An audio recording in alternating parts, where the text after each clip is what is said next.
Welcome back to the show, everybody. This is the Upper Tier Podcast. It's Monday. It's the Monday mashup.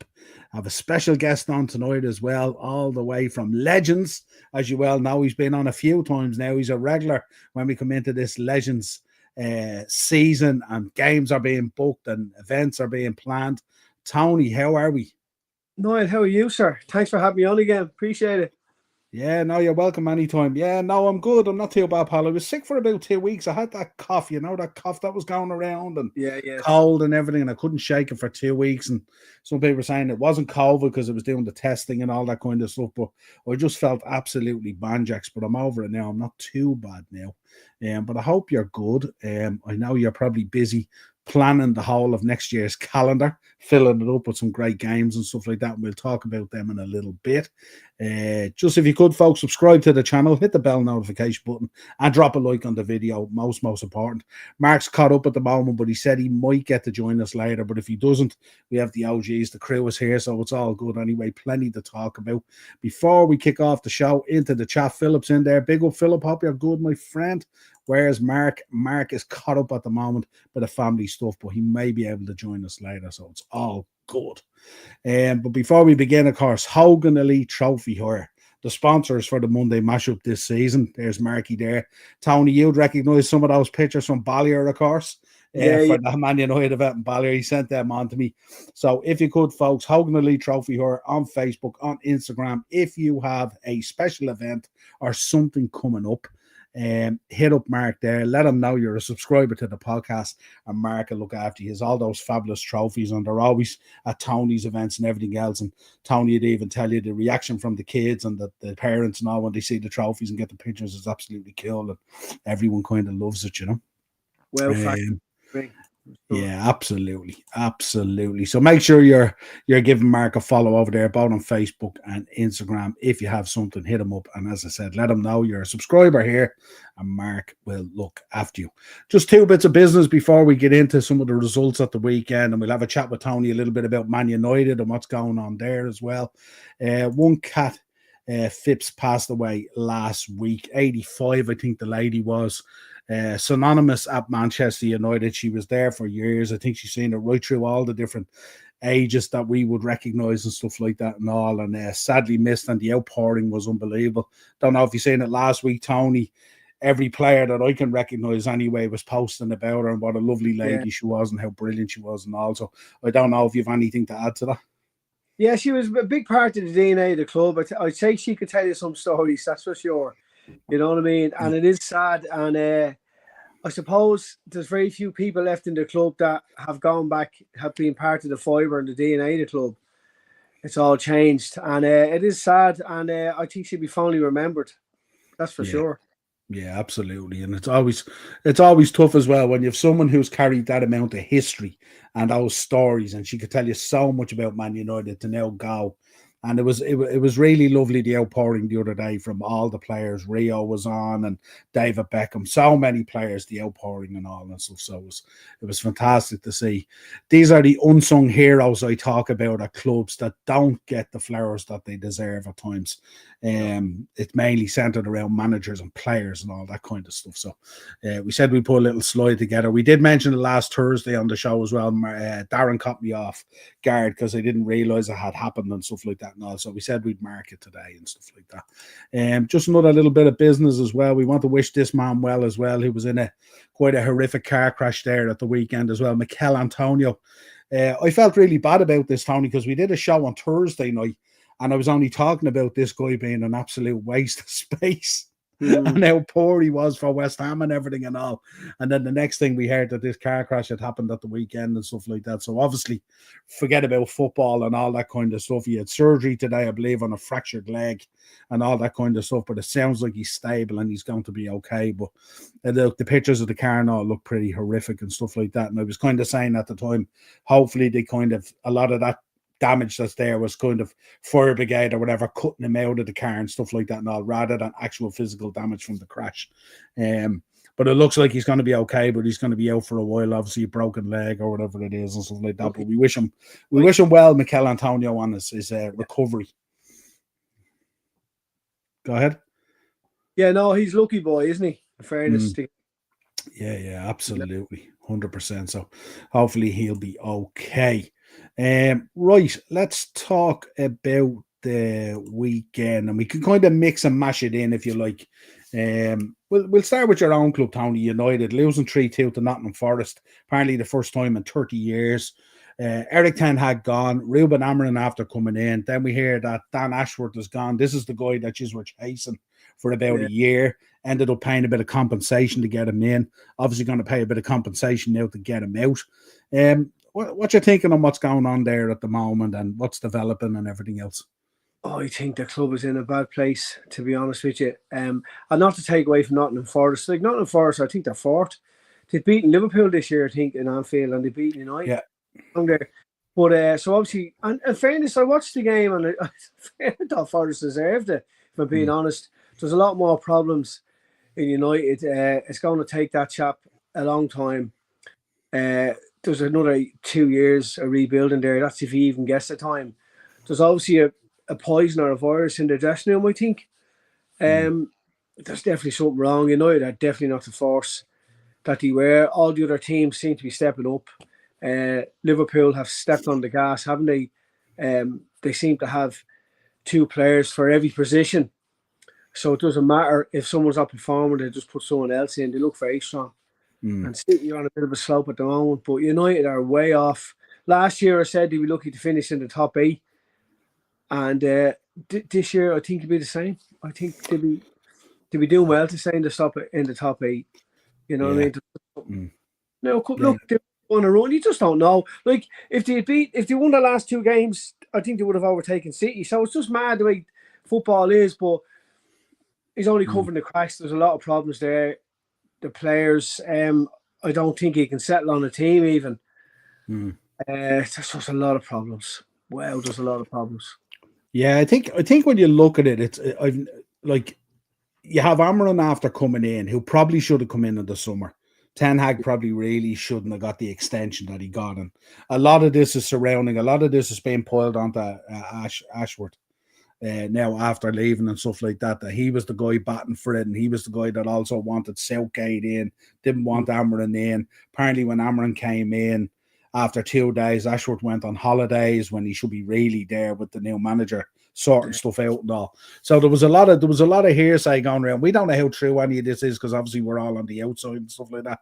But you do get the feeling he's come in and he's kind of wanting to take a look at everyone, kind of to the detriment a little bit of results, and he's kind of using maybe the run up to Christmas as nearly like a pre-season where he's trying to figure out what he has and who he has and what his team is and stuff like that. And you can see his frustration even at the way the team is playing at times, either whether it's winning, losing or drawn. You can see him on the sideline there, his hands is in his head and he's trying to figure out why certain people do certain things. We seen it there, was it the other day, the midweek game, I think it was, where Rashford got the ball in the corner. He goes to flick it up and he kicks it out for a corner, and then Arsenal score off the corner. And Amorim's just there going, we know these guys are now set piece specialists. What are you doing kicking the ball out for a corner? Why don't you just clear it, kind of thing? And there's a lot of frustration in that and stuff like that, simple kind of basic stuff that players of that level should get right and stuff like that and all. And obviously the comparisons then with Liverpool, obviously Slot came in. He came into quite a settled side. We knew there was issues there last season with Klopp leaving and all, and the emotion of it and how the guys ran out of steam and stuff. But he inherited quite a good squad and stuff like that. Didn't have to add to it much. Had to tweak maybe a few little things and stuff, but has them humming, We were probably quite fortunate at the weekend that our game was called off because the players got to have a rest and probably was badly needed, but also gives us a chance to get some players back from injury now and stuff like that as well. And we were able to sit back. It wasn't a bad weekend for us because most of our rivals around us dropped points when we didn't play, which is obviously beneficial as well. What have you made of Chelsea? I mean, I expected Chelsea this season now to take a bit of time to bed in. Maresca coming up from the Championship, leaving Leicester, going to Chelsea. It was kind of a bit all over the place with Poch last season, stuff like that. And I thought it might take him 10 or 12 games to figure out what he wanted to do in the Prem and all. But they've really looked impressive, haven't they, Chelsea? Yeah, do you know what? They play with a bit of freedom. I only had this conversation with a guy today. We were talking about the modern game player and how very robotic they are and systems and all that. And all the clubs seem to have that. I get that, right? But I look at Chelsea the other day, and it's like, out you go. I look at Palmer, that freedom. I look at Spurs.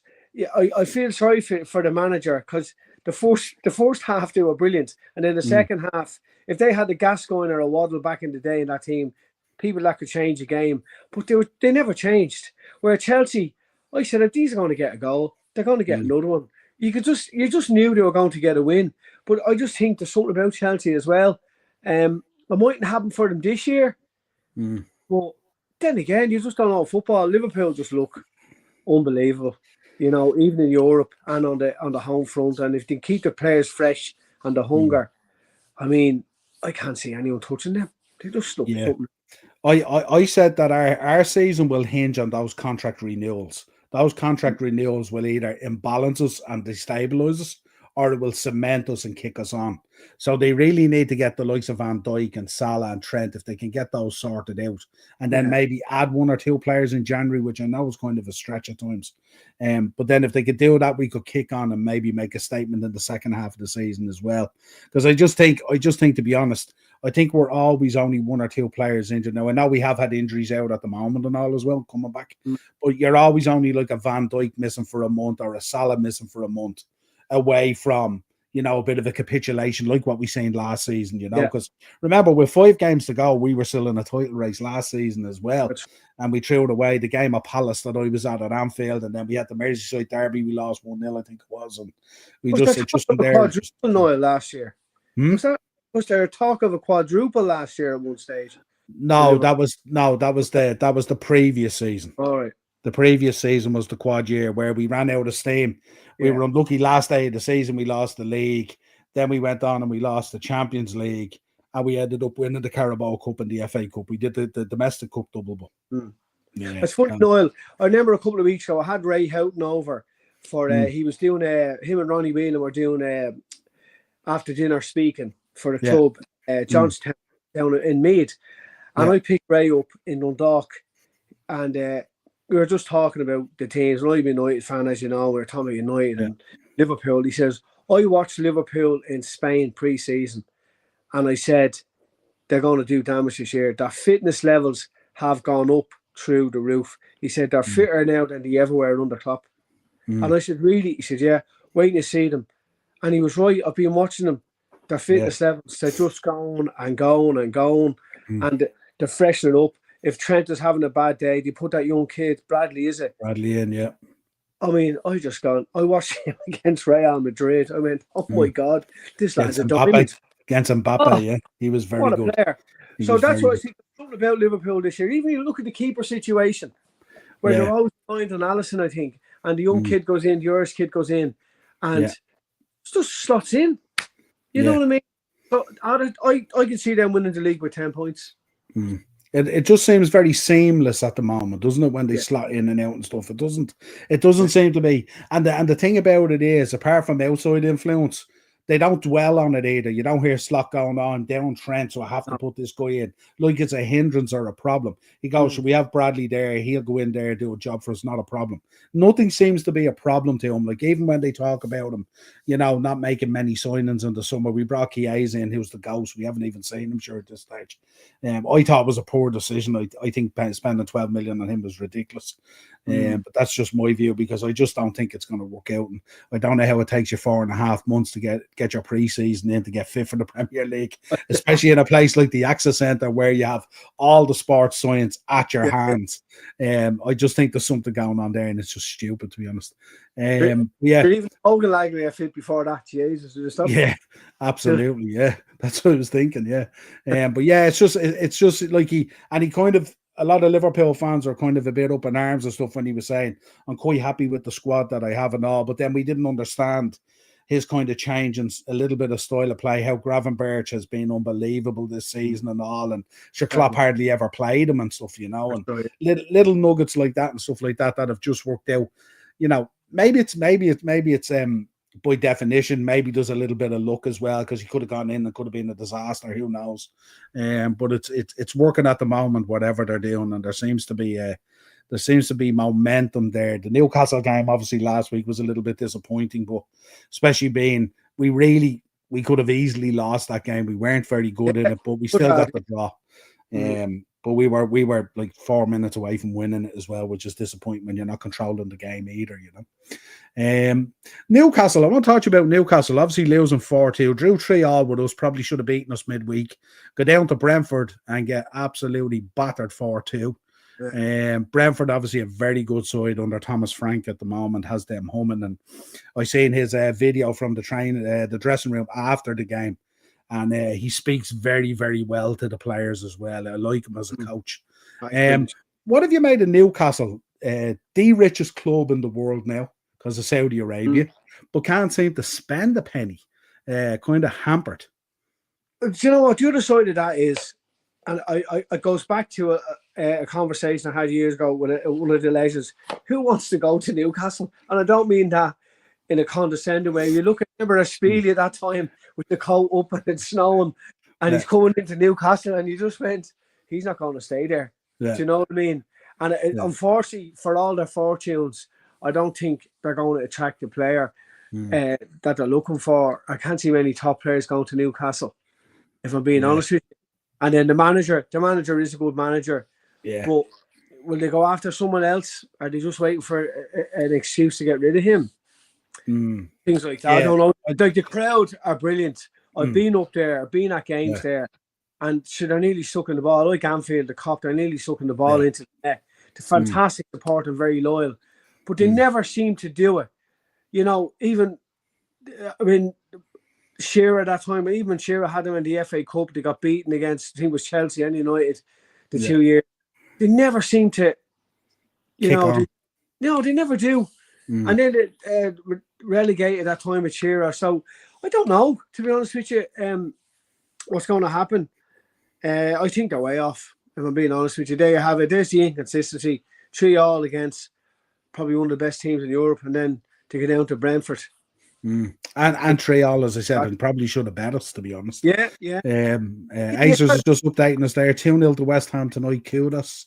That was the no goal VAR check. There you go. So probably back to 1-0. That's the manager El Sakago tonight, because you've got Gary O'Neill struggling with Wolves, and you've got obviously Lopetegui struggling with West Ham. So someone's going to lose their job tonight, I would imagine. Yeah, it's about, isn't it, Niall? Really, to be a manager in the English Premiership, Jesus, it's just a roundabout. And I know it's results based. There's no managers really getting time, especially with the likes of Wolves and Bournemouth and West Ham and all these places. And they just they get very little time. Oh, and it makes you wonder, was Moyes really doing a bad job? He brought a European trophy, didn't he? They won a European trophy, 2 seasons ago or whatever. So, how quickly it can change, Yeah. I just think sometimes when you listen to Moyes when it's not going well, it's just because of his demeanour and his look as well. He always looks wasted. And he looks like he's ran his course, even though there's probably a bit more in him and stuff like that. But definitely a tough one. What have you made of City and City's drop off? 2-2 at the weekend against Crystal Palace. Yeah, well, look, the thing about City is you write them off at your peril. But there's definitely something going there. There's a few cracks, I think. I don't think De Bruyne is happy. Walker, do you know what? He's probably been caught out more this season than he has in the previous 5, 6, 7 seasons. Just little things. And maybe it does happen with footballers at that level, especially with a club like that. You do take things for granted. Yeah. And I always remember, and I used to say it up Wayside when I was managing, and I use it in work as well. Always think and play like you're number 2, because then you've always a point to prove. But when you get there and you think you've nothing to prove, then you've lost it. You still need that edge, and especially in that league, because any of them teams are capable of beating each other. It doesn't matter. You know yourself, Niall. We've all seen games of football, and you go, like Wigan, if you look at Wigan and Man City in the FA Cup final years ago, Jesus, who would have thought Wigan would have beaten them? But that's football for you. But I do think City, like if you take Haaland out, right? Just say Haaland gets injured, like you said about Salah there getting out injured, and you've Jota to come back, you've Nunes, you've Diaz, right? But who have City got? They don't have an Aguero. I only looked at it the other day and said, Jesus, okay, they bring on the Belgian guy in the wing, but they don't really have an out-and-out centre forward. Well, I don't think they have anyway. Yeah. They sold Alvarez. Remember in the summer they got the 90 million from or whatever it was, so So and they never replaced him. No, I mean, who do you play? Who do you play up front then? Do you know what I mean? Yeah. That's where I think they'll struggle. And I look at him the other day. Okay, he got the goal, but I watched him. He didn't really do anything. He couldn't have soaked a bit. You know what I mean? He got a great goal of fairness. That's what he does. I find when you're at that level as well, Tony, when you're at a City level and you've performed at such a high level for so many seasons, even a 10% drop off looks massive. You get really exposed. And you look at Walker there. Walker there probably in a lot of other clubs would look amazing. But because it's City and it's so microscopic and the slightest little mistake at that level is magnified so much, you know, he might have a drop off of 10, 15%, but it'll feel like 40% anywhere else. You know, so it's just, it's an interesting one. And Pep coming out with the head scratched off himself and getting into rows with people and giving it to Jose the 6 times and all this thing and all. And that's normally not a good sign. That's when the manager's worth of salt. Peter Lennon on Wayside. I remember Peter, and he was a brilliant man-to-man manager, right? But he used to always say to the lads at the start of the season, and it's a cliche, we're back, right, get rid of your medals from last year. We're back to zero. Start again. You need to prove again. You need to start again. You need to go to places like Cherry Orchard and Glenmore, wherever, and get results. But that was Peter. He was just brilliant. Whatever you done last year was gone. It's for the history books, right? And that's the way you have to approach that.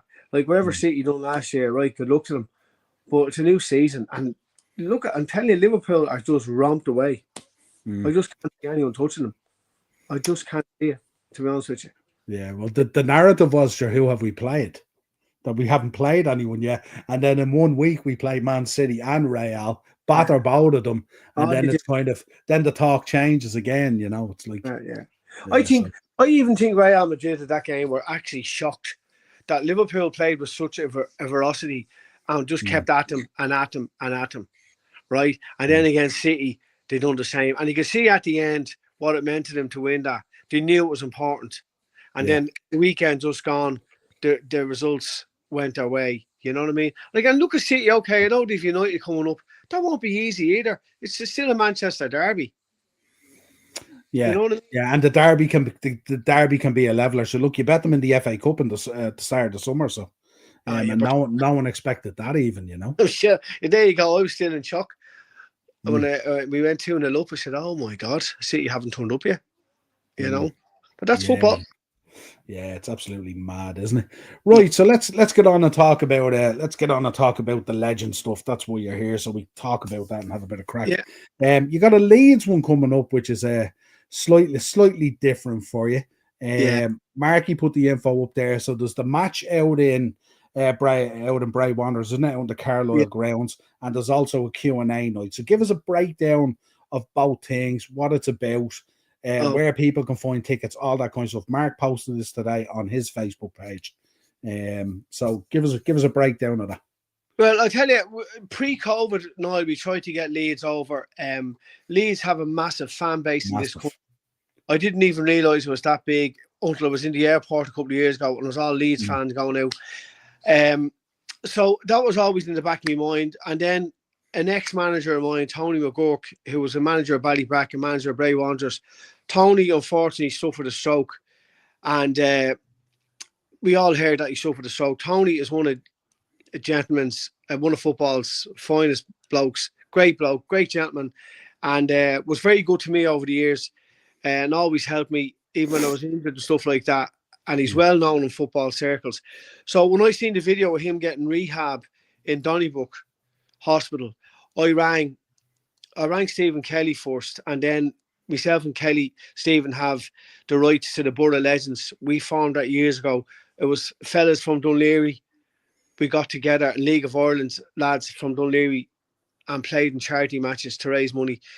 And we always kept on to that. So I said to him, look, we get the Borough Legends back. And I said, but I want to go to Leeds. So I went to Colin Telford. So we're looking at Leeds. So we got on to Andy Cousins. He got on to Ian Hart. So we brought Ian Hart here a couple of weeks ago to launch the game out in Joey's. Yeah. And we've a few players booked and everything else, and we're still waiting on a few lads. But then the kind of escalated. Originally, we had the dinner in a place. We had the match out in Dunleary in Stradbrook, and then we had the dinner in Dunoggin Inn. But such was the demand that we had to change the ground. Like Bray, in fairness, got involved because Tony was a manager out there. Yeah. Pat Devlin and the lads out there were only too happy to get involved. And the Noggin Inn, we're going to have a meet and greet on the day in the Sally Noggin Inn with George David down at his place, where all the Leeds players will be there. So the meet and greet is in the Noggin Inn. The match is out in the Carlisle, and then we've a gala dinner that night in the Talbot Hotel. Keith Moyers, who was the manager of the Talbot there, one of the managers, great bloke. He has been so behind this, it's unreal. He's the one that's the marketing side and everything else. He's pushing it. And it's just kicked on. And then I was asked then by Leeds fans about when any of the players going to do a Q&A, because there has been events in Ireland this year with Man United players and Liverpool players, and the money, Niall, has been ridiculous. You look at Larson for next year, 300 or 400 quid for a ticket, you know, which is just a bit extreme. So, and I get there's a market for it, but I said, look, why don't we do it? But we want to get bums on seats. So the tickets are 30 quid and 50 quid for a VIP ticket. So Ian Hart is coming out with Stuart Dallas.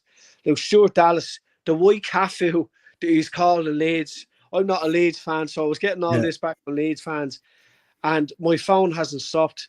And he's a god in Leeds, still is. So it's a Q&A. That's on the 21st of February. Now, all the tickets are available on Eventbrite. I have the dinner tickets, but everything else is on Eventbrite. The meet and greet and the match tickets are only 20 quid, and it's a tenner for the child. So we're expecting all the events to be sold out, please God, touch wood. Hopefully you get a good sport over the Christmas, and in the new year then we'll kick it on. It's a bit of an emotional attachment because of Tony. Like Richie Parsons and all the boys out in Bray Wanderers, he got a few of the ex-players back. Myself and Stephen got a few of the lads back in the board. Like a few of the first sites are going to come out. There's who else have we got? Darren Perrow's out, Thomas McGurk out, Robert is out, Gavin Merrigan. Gavin played for Glenmore with Darren Power. So it's a good crew, and we've a few guests as well playing for Liverpool. Nicky Bourne was on from Westlife. For Leeds, I should say, guessing for Leeds. Nicky Bourne was on. He wants to play. He played in goal for Leeds. Yeah. So he wants to play as well. So it's going to gather momentum for sure. You know, and we have other events next year as well. We have a couple of Premiership 11 games, and we have a Man United game probably in Dundalk as well. I'm just waiting on confirmation of that for the date. But it seems to be bubbling away nicely. Yeah, it's absolutely fantastic. And I say to people all the time, even when I talk about it off camera to people, it's a fantastic day out. You do not have to be a Leeds fan. It's for a great cause. It's a great day out. All these guys are very approachable. They're brilliant on the day. It's buttons compared to what you pay for some of these evening meet and greets and stuff like that you see standalones. You're getting the match. You have your Q&A there if you want to attend it, all that kind of stuff. The gala dinner, Talbot Hotel, which is close to my own heart, Tony, because I would know it as the Stillorgan Park Hotel, and I would be very familiar with Hollywood Nights. Because, Tony, I'll give you a story. I met my wife in Hollywood Nights. Jesus. And I got married in the function room in the Talbot Hotel that used to be on the footprint of the Hollywood Nights nightclub.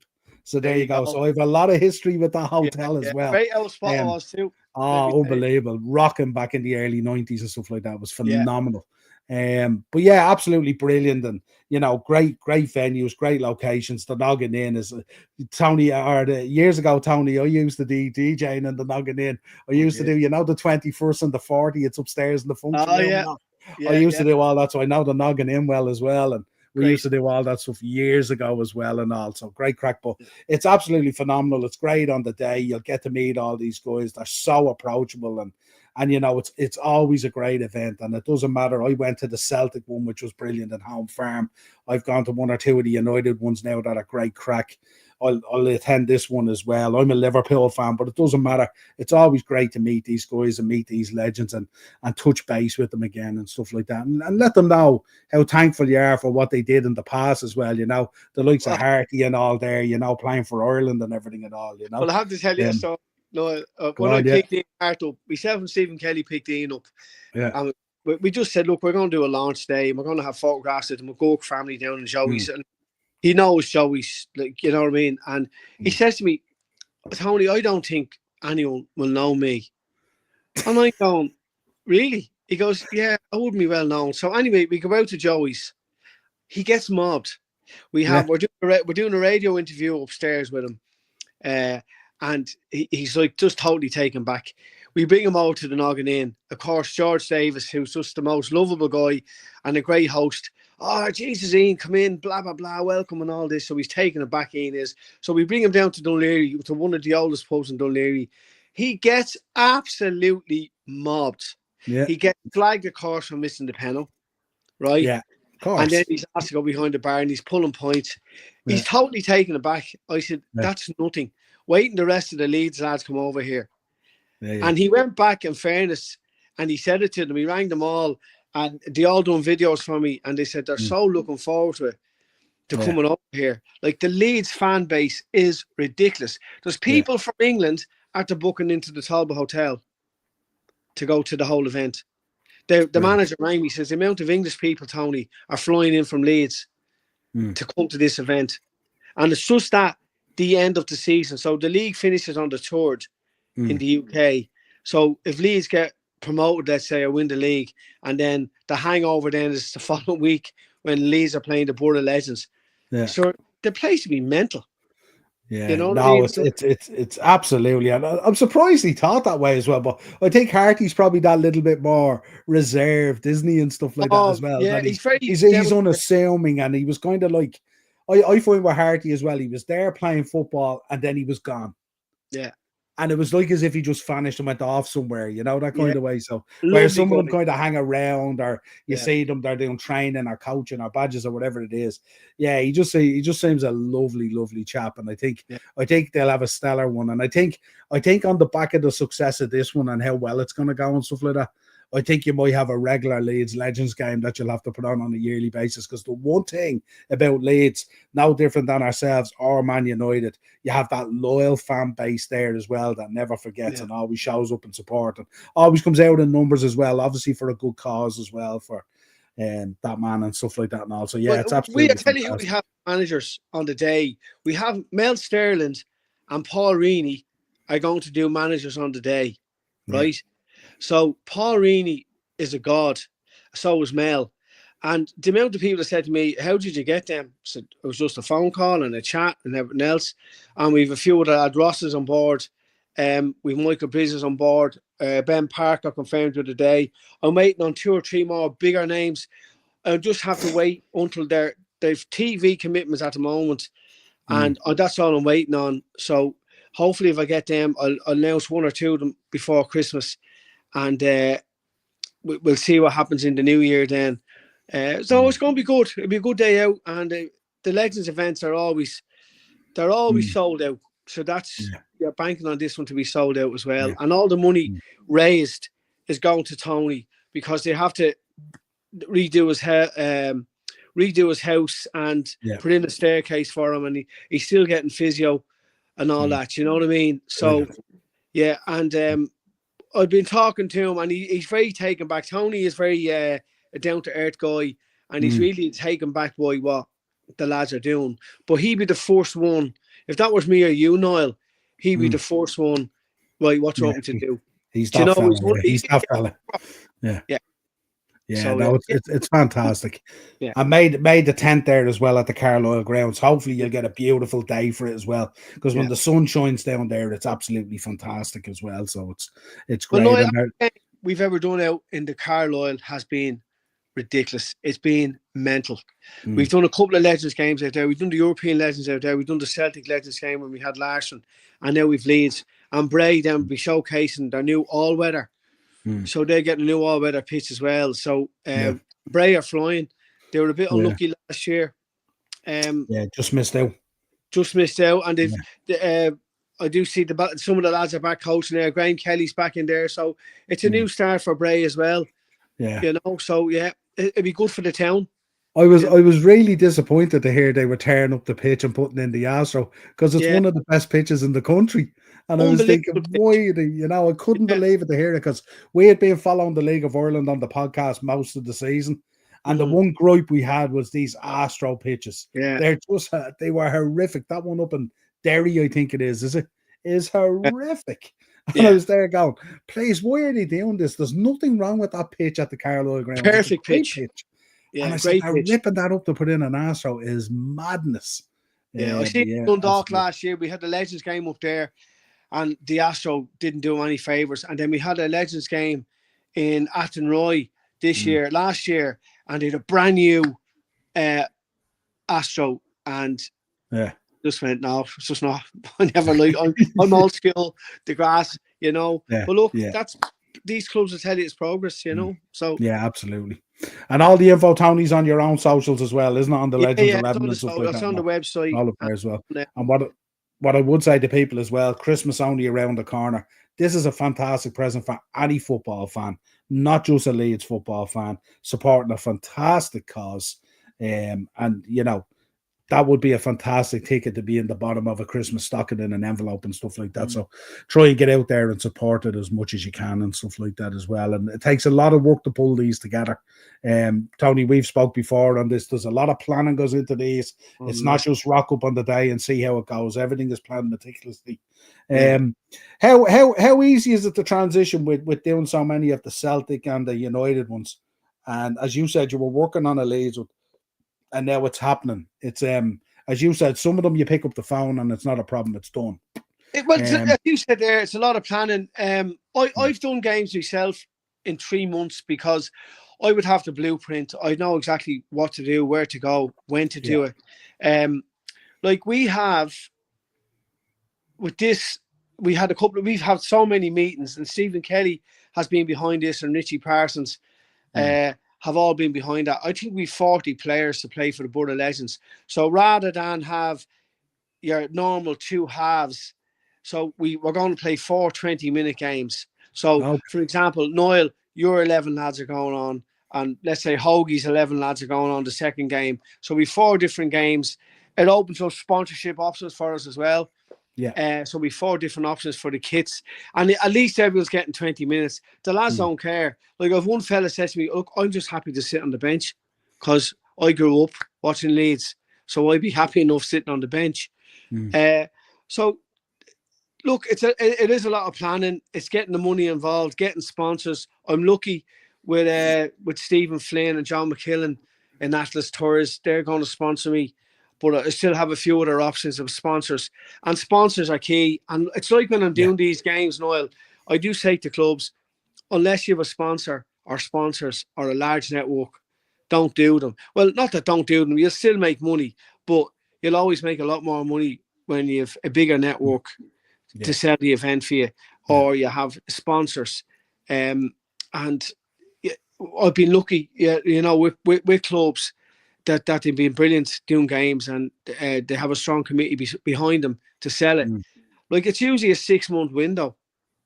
You know what I mean? Like I'm working on a game for 2026, a Celtic game up beside me here in Duleek, but they're all ready after approaching me. Like that's 18 months away. Yeah. And they're saying to me, right, what do we do? They've been to my games. And a lot of people go to these games, Niall, and they only see the end result, and they go, "Oh, I want to do that," and they forget the 6 months previous what's going on, and the pulling of the hair, and the arguments that you'd have. Not arguments, but once everyone's pulling in the same direction, you don't really mind. You know what I mean? Yeah, once they're focused on that common cause, and it all filters towards that on the day, always makes for a great day. And it's important as well that you're obviously dealing with people that are very passionate about this thing as well. And because you're involving so many of the local lads as well, and you also have that network for the players and the managers and stuff, is really, really important. And it's not easy pulling it together, but very, very rewarding. And it always comes off as fantastic as well. And yeah, it's absolutely brilliant. In terms of sponsorship, Tony, who do they contact in terms of sponsorship? Is it through the socials again, all the usual stuff? Oh yeah, just contact me. Yeah, I mean, we're looking for Yeah. kit sponsors, match ball sponsors, event sponsor, everything really. If anyone wants a sponsor, and they usually ring me or just tell them what they can get for their money, and a lot of them, will go to the game. They just VIP for the whole day, and they can have naming rights and all the usual, and they get a couple of spots to play on the team as well. Like a lot of these guys, it's funny, Niall, and even myself and Willie Simpson, my brother-in-law. I mean, this was Christmas morning stuff for us when we were playing for Man United. Like I'm playing in the team with Brian Robson, who I grew up watching, Brian McClare. You know what I mean? Now we're involved with Yap Stam and Dennis Irwin. And every time I look at these guys, you forget what they're after doing with their careers. Unbelievable what they've won. Same with Ian Hart, same with the Leeds lads, the Liverpool lads. Just you look at me going, Jesus, this is unbelievable. And that's what it does. You're giving people the opportunity to play with them or against them. Yeah, you know what I mean? And it's fantastic as well. And like we do, at times you can forget a little bit what these guys achieved in the game and stuff like that and all. And it must be great when you're finished like the meet and greets and you're getting on the team bus and you're looking around and you're on this team bus with the likes of Yap Stam and guys like that and Ian Hart and all these different guys and Henrik Larsson and everything and all. And you go like you pinch yourself, that when we were at the home farm with John Hartson and all. And it's brilliant. The crack that was at that John Hartson and of course Brian McClare is just such a character and stuff like that and all, you know what I mean? It's it's out the week for a few days, so meeting him next week, I'll catch up with him. He's brilliant. Excellent. He's tops, isn't he? He's absolutely tops. But do you know what, Noel? And you just said something about value for money, and I had this with a guy when Henrik Larsson got announced this year, or the tickets went on sale for next year, and the guy actually rang me up and he was giving out to me over the price of tickets. He thought it was my gig. And I said, I had Henrik Larsson, I had 10 Celtic players in the step in for 25 quid. Like we had a meet and greet in the step in up in Sandyford, up in the Kilternan. And Henrik Larsson was there, Brian McClare was there, Petrov was there, Jackson was there, John Hart and Alan Stubbs. We had a brilliant team out there. And I said to this guy, you wouldn't go to that. And now you have to pay 400 quid to go see Henrik Larsson in the Helix, and they're going to be like back in the room stuff. Do you know what I mean? So I mean, we do try and give value for money. We don't try and listen. I don't think anyone ever walks away from one of your Legends days or your gala dinners or anything like that thinking that they've been priced in any way and stuff like that. It's always value for money. I say it all the time. These players are so approachable. They're so accessible. It's phenomenal, really, when you think about it. Like if you even go on eBay or any of the auction sites and you look at the price of a signed boot or a signed jersey that these guys do be selling, these memorabilia guys now and stuff like that. Yeah. The day out with these guys is just phenomenal, and to get to meet them and to reminisce, and they give plenty of time to everyone as well. They're not rushing you through. They're not trying to get rid of you. They want to make sure that your day is as special as everyone else's and all that kind of stuff. And I think they're just phenomenal days. And as you said, as each year goes, they're just getting better and better and better. You're building constantly on the successes of all the previous ones you've done and stuff like that. And as you've said many times on the show here, it's a learning process all the time. Everyone is a new learning process. Point tuning. And it's phenomenal. Like, and it was like I really like this because obviously my daughter Laura and her boyfriend Paul, he's a big Leeds fan, and his family are all Leeds fans. They go over all the time and stuff like that. And also, he was delighted to hear that it was happening. I was telling him about it and stuff like that. And also, it's gonna be absolutely excellent. So something to be very excited about in the new year, that's for sure. And like I said, Christmas around the corner. If you want to give someone a gift, but a gift that's meaningful and, has a real good, aim at the end of it and all that kind of stuff. Think about what you're spending your money on and stuff like that. It's a fantastic opportunity, for your 30 quid or whatever it is to go a long, long way and make a big difference to a guy who unfortunately had a stroke. So it's like, it's fantastic. Right. That's it. Nothing more I can say. Nothing more we can add. We've sold it to the masses. They either jump on board now or they don't. And if they don't, they're going to miss out. A pleasure as always having you on. I love the stories. I always love the stories and the chat and the old players and the old days and everything that used to go on. it's always fun, and you're welcome on anytime as always. Well, great. Unfortunately, Marky didn't get to join us tonight, but he'll be on during the weekend, no doubt, I'd imagine. Yeah, I hope everything's good with him. Tony, as always, if you have any of the boys available, or you want to come on anytime to promote it or anything to throw in there, or if there's any changes or anything you want to talk about and stuff like that, just hit us up. Come on anytime you want. You're always welcome. Even if you want to come on and talk about how bad United are and how great Liverpool are, I love that chat with you as well. I know it's tough. Look, if you're into football, regardless of what team supports, you always look at the quality, and in fairness, Liverpool just seem to be, let's call a spade here as well. And I said, my brother's a Liverpool fan, and I said to him the other day, Jurgen who? And he looked at me. I said, when Jurgen Klopp announced he was leaving, he was on suicide watch, my brother. Right now, he's gone, and this new lad come in, and he's just up the ante a bit more, you know what I mean? And they have a bit of steel about them. And I do think that they'll have that league. I think 10 points easy. I can't see anyone. I would absolutely love that, but we shall see. We shall see. We're on to the next one, folks. Again, if you can go over to the Legends socials as well, Facebook pages and all that kind of stuff, drop a like and a follow on them as well, and make sure you're dropping a like on any of the lead stuff at the moment and all. That'll keep you in the loop of anything that's going on, and any player announcements or anything else that's coming and all. Tony and the boys will keep you abreast of all that situation as well. Also for us as well, drop a like and the usual, subscribe and hit the bell notification button, all that kind of stuff. No doubt in the new year we'll have Tony back on as well to talk about the whole roster of games coming up next season, not just the Leeds game, but obviously the Leeds one very close to his heart and a great cause and all that kind of stuff. So very, very important and at the forefront of people's minds.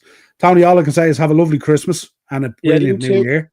And we will touch base again early 2025. You're welcome every single time. And we'll talk again real soon. Cheers, pal. Thanks, folks. Take care. Bye-bye. Bye-bye.